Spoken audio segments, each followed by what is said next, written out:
Por ejemplo, los que realizan transporte de carga, ya sea de carga o de pasajeros, se jubilan a menor edad, 52 las mujeres, 55 los hombres. Hay diferentes clases, pero eso ya hace a regímenes o actividades laborales específicas. ¿Cómo pueden ser mis aportes? Esto diría lo más importante y lo más dramático que a veces encuentra una persona cuando quiere jubilarse. La edad, si Dios quiere, llega sola. Lamentablemente los aportes no, hay que hacerlos. En la historia laboral, en toda la historia de lo que una persona trabajó, puede tener básicamente dos tipos de aporte. Como autónomo, que es el trabajador independiente. Ahora también está la figura del monotributista, que también entra en esta categoría de autónomo. Es decir, no tiene un jefe, trabaja por cuenta propia. O los aportes realizados en relación de dependencia. Son empleados, por ejemplo, una cajera en un supermercado, un empleado de comercio, empleados de la industria, de la construcción. Esos son todos aportes en relación de dependencia. Puede estar mezclado, puede tener un poco de autónomo, algunos años como autónomo, algunos años como dependiente. Acá vamos a tener aportes de carácter mixtos. Y después está el tema de la moratoria. La moratoria lo puse ahí como un puntito aparte porque justamente es una herramienta que está existiendo hace unos cuantos años en el país que nos permite, en la mayoría de los casos, completar esos 30 años de aporte que a lo mejor la persona no tiene. No tiene o porque no realizó el aporte como autónomo, o si bien trabajó en relación de dependencia, el patrón por ahí no le hizo el aporte. Entonces no llega a esos 30 años que necesita. La moratoria es una herramienta que nos ayuda a completar esos aportes faltantes en determinadas condiciones. Más adelante les voy a explicar. Entonces dijimos que la caja otorgante puede ser básicamente en nuestra realidad acá dos: o me jubilo por el IPS de la provincia de Corrientes o alguna otra provincia, o me jubilo por el ANSES.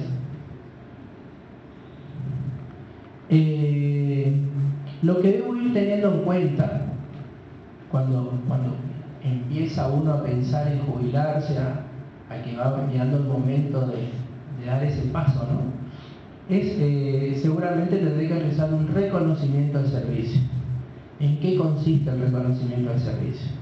Es pedirle a la caja, donde yo tengo aportes, que me emita, mediante un acto administrativo, una resolución donde específicamente me diga cuántos años, meses y días esa caja me reconoce para esa suma que yo tengo que hacer de los 30 años. Entonces yo voy teniendo un cuadro claro y certero de qué me falta y qué tengo de aporte al momento de la jubilación.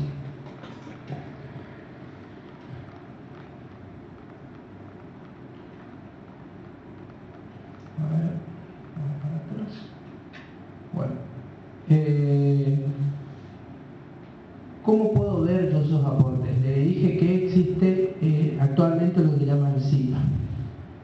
El SIPA era lo que antes era el SIGIP. Es un listado que tiene el ANSES en donde constan, figuran los aportes que todos tenemos desde que hicimos nuestro primer aporte, ahora la redundancia. Ahí tiene que figurar siempre y cuando yo como autónomo haya realizado el aporte que yo debo hacerlo si soy autónomo, o que me hizo el empleador si esto fue en relación de dependencia. Acuérdense siempre que hay dos modalidades de aporte: autónomo o relación de dependencia.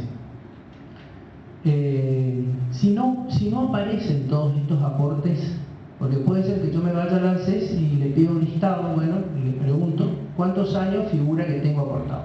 El ANSES me dice, por ejemplo, tengo 20 años aportados. Yo me voy a mi casa preocupado porque dijo no tengo a los 30 que yo pensé que tenía.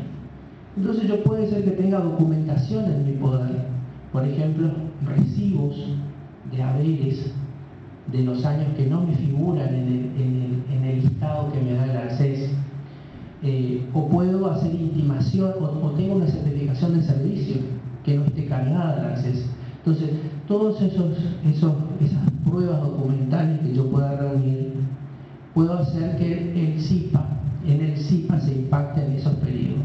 Es decir, que el ANSES, después de un pequeño proceso, un trámite administrativo que hay que hacerlo, me reconozca más años de lo que figura en el principio. Todo esto, les vuelvo a reiterar, es para llegar a esos 30 años que necesito. Moratoria. Si finalmente, después que tuve un cuadro general y se acierta de que el ANSES me reconoce, por ejemplo, solo 20 años de aporte, no tengo más documental que aportar y yo tengo el convencimiento de que solo tengo 20 años de aporte, me están faltando 10. Bueno, acá viene el tema de la moratoria previsional actual. ¿A quiénes comprenden? En principio puede comprender a cualquier persona. No hace falta que uno esté en edad jubilatoria para poder acogerse al beneficio de esta moratoria previsional. Puedo regularizar deudas. El tema con la moratoria previsional es que solamente sirve para aportes como autónomo. Me va a dar, voy a poder completar lo que no llego a los 30 años como autónomo, en el régimen de autónomo, es decir, como trabajador independiente. ¿Por qué? Porque yo no puedo denunciar que tengo un supuesto empleador. Voy a tener que ser yo mismo mi propio patrón y acogerme a ese beneficio. La moratoria en general es la posibilidad que en este momento está vigente de adquirir mediante un plan de financiamiento años de aporte para llegar a esos 30 años que reitero. Les reitero el tema de los 30 años porque esa es como la meta. Son todas herramientas que yo tengo para poder llegar a jubilar.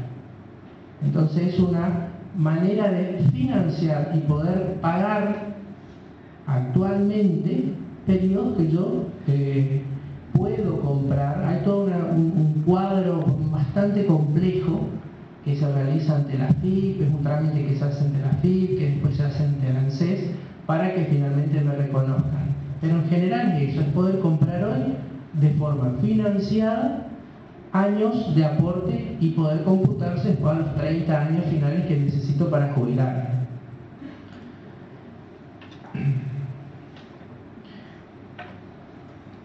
Dentro de lo que es la moratoria está lo que seguramente todos o muchos escucharon, que se llama el SICAM. El SICAM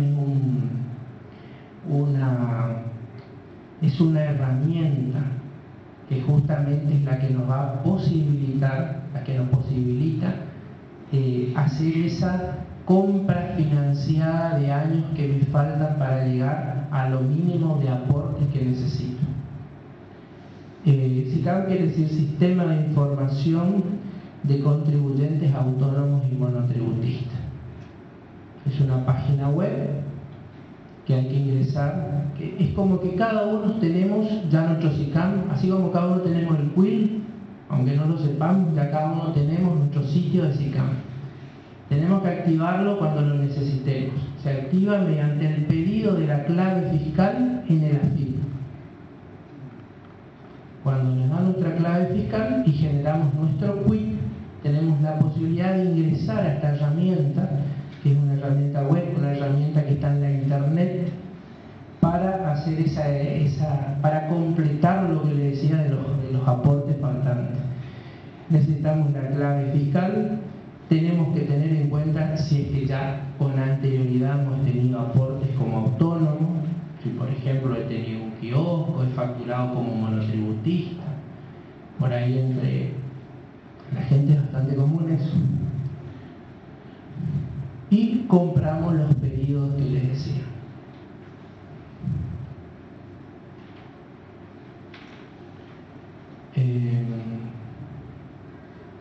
Bueno, está lo que les decía de la clave fiscal que necesitamos. Para hacer cualquier tipo de trámite en este momento ante el ANSES, lo primero que tenemos que ver es si tenemos nuestros datos personales acreditados. Prácticamente en este momento prácticamente no se puede hacer ningún trámite en el ANSES si previamente no hacemos este trámite, acreditación de datos personales. Le decimos en la jerga ADP. ¿En qué consiste? El ANSES tiene una gran base de datos en donde constan el nombre, domicilio y demás datos prácticamente de todos. Esos datos tienen que estar actualizados y el ANSES exige que se actualicen esos datos para poder después de eso acceder a otros tipos de datos, desde pedir un salario familiar, desde pedir el turno para una jubilación, para un reconocimiento de servicio. Es necesario tener el ADP. En el caso de que se pidan pensiones, también entra en el tema de la ADP, que tiene que figurar si una persona es casada y está percibiendo una jubilación, si se produce el fallecimiento de uno de los esposos, cuando el esposo supérstite que queda vivo quiere pedir la pensión, necesita también que esté cargado que esa persona estaba casado con el que falleció. También eso entra en el estado civil de cada persona. Bueno, después de realizar la pequeña empresa que es jubilarme, ya estamos en el momento de que, evalué, compré moratoria, me vino la resolución, cobré mi primer sueldo y me encuentro con que no es lo que yo pensaba. No me alcanza el sueldo. Básicamente acá, en este punto, lo que vamos a hacer es un esquema general de más o menos cómo liquida el ANSES y cómo liquida el IPS, en este caso la jubilación. Más o menos. Las leyes aplicables en orden nacional, todavía quedan algunos jubilados de la 18037, 18038, que eran los contribuyentes autónomos o dependientes de las leyes antiguas, y actualmente está en vigencia la 24241. Esta última ley, 24241, entra en vigencia con la creación de las famosas AFJP.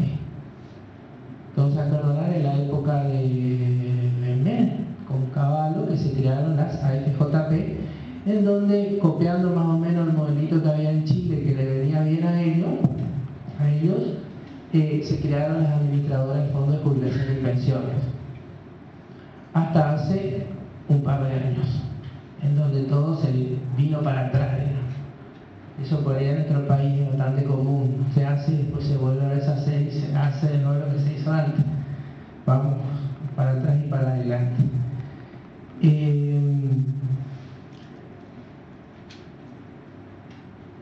Y en el orden provincial pasamos por la 3295, que era la ley más vieja, y actualmente la 4917 con las, terribles modificaciones de los decretos leyes de la última intervención en el año 2000 y el 2001, los decretos 22 del 2000 y 161 del 2001, 167 del 2001. Ahora les voy a explicar más o menos en qué influenciaron y cuáles son los efectos de estos decretos sobre las jubilaciones de los correntinos. Son cuestiones provinciales. Ya el doctor Gay hablaba anteriormente de que ya la propia Constitución está garantizado este derecho de otorgar, en el artículo 14 bis, en el tercer párrafo, está enumerado que el Estado otorgará beneficios de la seguridad social. Y un poco más abajo establece, y especialmente la ley establecerá jubilaciones y pensiones móviles. Estas dos consignas que están en la Constitución Nacional son las que permiten la mayoría de los reclamos, o sea, son las que es la piedra fundamental para sostener todos los reclamos judiciales que actualmente ustedes escuchan. Caso Badar, o caso civil, o caso LIF, son las que justifican y las que fundamentan el primer punto. También nuestra Corte Suprema tiene establecido que la jubilación forma parte de mi propiedad, es mía, del que la adquiere. Por lo tanto, cualquier violación al principio que arriba dice de jubilación y pensiones móviles es una violación al derecho a la propiedad, que no se puede comentar. Tiene una garantía constitucional, además de todos los reconocimientos que figuran también o que están reconocidas en convenios supranacionales, supraconstitucionales. Ahora vamos a entrar a lo que sería el reajuste jubilatorio. ¿Qué quiere decir reajuste jubilatorio? Yo ya estoy jubilado, tengo mi jubilación, o puede ser pensión. Todo esto que digo para jubilación también es aplicable para el caso de pensiones. Es lo mismo en estas cuestiones. Entonces, estoy jubilado, quiero realizar un reclamo de reajustes previsionales. Si soy jubilado nacional, si el ANSES es el que me paga, yo requiero por ley realizar un acto administrativo previo y agotar esa instancia. ¿Qué quiere decir esto?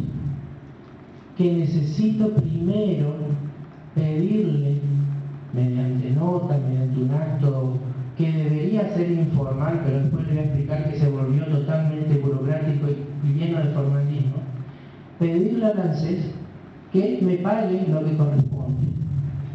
En principio, así a grandes rasgos, el 82% móvil. A grandes rasgos. Eso es lo que yo le pido al ANSES. Debo pedir. Y debo esperar que el ANSES me diga que no, por una resolución fundada, para poder iniciar el juicio, para poder iniciar el proceso, en este caso, contencioso administrativo. Eso quiere decir agotar la vía previa. Primero esperar que el ANSES me diga que no, para después iniciar el juicio. La idea de esto básicamente es que, ¿para qué voy a iniciar el juicio si el ANSES me dijo que sí? Ahora, por el otro lado, ¿para qué me hacen hacer y perder a lo mejor hasta un año o a lo mejor más si ya sé que el ANSES me va a decir que no?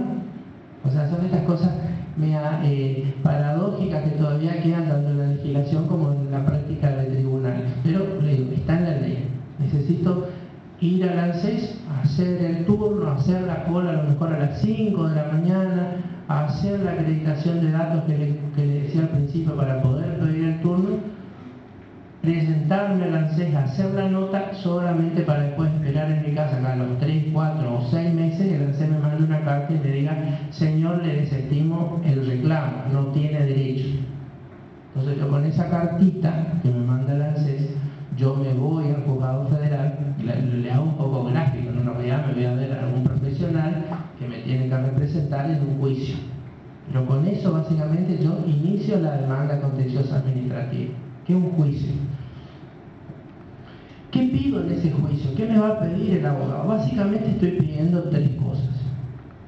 Primero es la reliquidación del haber inicial. Y esto tiene que ver con el 82% móvil. El 82% móvil se refiere a que yo debo percibir hoy en día una proporción que todos decimos 82%, ahora les voy a explicar que puede no ser tan así, del último o de los últimos empleos o situaciones laborales que yo he tenido en mi vida laboral. Entonces, primero pido la reliquidación del haber inicial. Segundo, voy a pedir que me actualicen el sueldo según las variaciones que hubo en el índice general de salarios o la inflación, es decir, todo el desfasaje que hubo desde el momento que yo me jubilé hasta ahora, de desvalorización monetaria y de depreciación que hubo en esa jubilación hasta la fecha, que me paguen, que me reintegre, que me indemnice, le voy a decir, el ANSES. Y los retroactivos en el último término, una suma de retroactivos. Básicamente ese es el núcleo de una demanda contenciosa administrativa. Actualmente, y les cuento a modo de novedad, una muy buena novedad en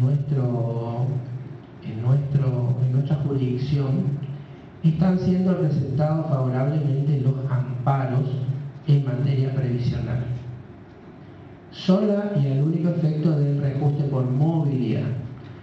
¿Qué están diciendo estos? O sea, ¿cuál es el efecto que están teniendo estos procesos? Es que en un proceso que puede durar a lo mejor un año y medio, estamos teniendo sentencia favorable, pero solo en el ámbito de la movilidad de Badaro. No puedo obtener yo mediante estos procesos una reliquidación del haber inicial.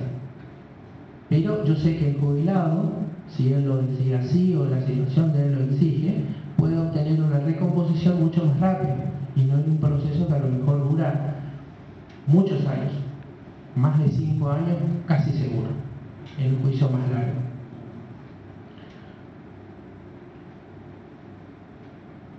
Bueno, seguramente todos escuchamos ya en materia previsional hay abultada jurisprudencia en materia previsional donde la Corte Suprema fue reconociendo a los jubilados una mejor situación, o mejor dicho, estos derechos que el doctor Vigari estuvo denunciando al principio, el derecho a que él pueda vivir dignamente una vez que deja de trabajar. Imagínense, como le decía el doctor, una persona tenía un ingreso de 100 y de un día para otro se encuentra que se queda con un ingreso mensual de 4. ¿Cómo vive esa persona? Eso es indigno, es prácticamente llevarlo a una persona a una situación extrema. Y lo vemos en nuestra gente mayor, en la gente jubilada, que si no es a lo mejor con la ayuda de familiares, con la ayuda de que a lo mejor tiene que seguir trabajando o tratando de arreglárselas como puede para llegar a fin de mes. De donde a lo mejor ellos eran el sostén de su familia y ayudaban a sus hijos. Se tienen que transformar en una, económicamente a veces, una carga para los hijos. O sea, dejan de ser independientes, se vuelven dependientes de otras personas que tienen que ayudar. Entonces, esta situación es la que, a través de todos estos casos, que están acá, el caso Chocobar, Sánchez, Badaro, Elisa, Betancourt, hay muchísimos más, estos son por ahí los más importantes, que ahora le voy a referir un poquito en qué consistieron, le van otorgando al jubilado y le van reconociendo judicialmente que el ANSES debe mejorarle sus jubilaciones.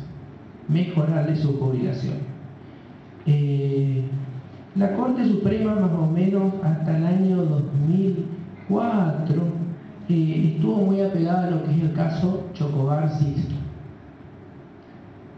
En esta época hubo un reconocimiento a que las jubilaciones debían incrementarse, pero la Corte como que le dijo ni, no le dijo ni sí ni no, le dijo ni. Tenés razón, pero no te aumentamos nada. Entonces por ahí gente que tramitó durante varios años, muchos años, un juicio y recibió una sentencia de las llamadas Chocobar, le mandan la sentencia, le manda la orden al ANSES donde le dice: señor, el señor Chocobar ganó el juicio, liquide la jubilación según estas pautas, y le pasan las pautas, cómo debe liquidarle. El ANSES liquida y le dice a don Chocobar: señor Chocobar, no hay mejora en su jubilación, sigue cobrando lo mismo. ¿Entienden? Esto fue cambiando por ahí con la integración de la nueva Corte, con los nuevos miembros. Primero en el caso Sánchez, una señora de Córdoba, que ya tuvo mejor suerte, hubo un cambio de jurisprudencia. Ya la Corte se animó a más y le dijo: bueno, señora, tiene razón, reliquídele, y le había fijado un porcentaje. 39% creo que fue en ese momento. Usted corresponde a un aumento de 39% en un periodo dado. Hay una sentencia muy larga, muy fundada de la Suprema Corte, en donde cambian diametralmente la orientación de su jurisprudencia.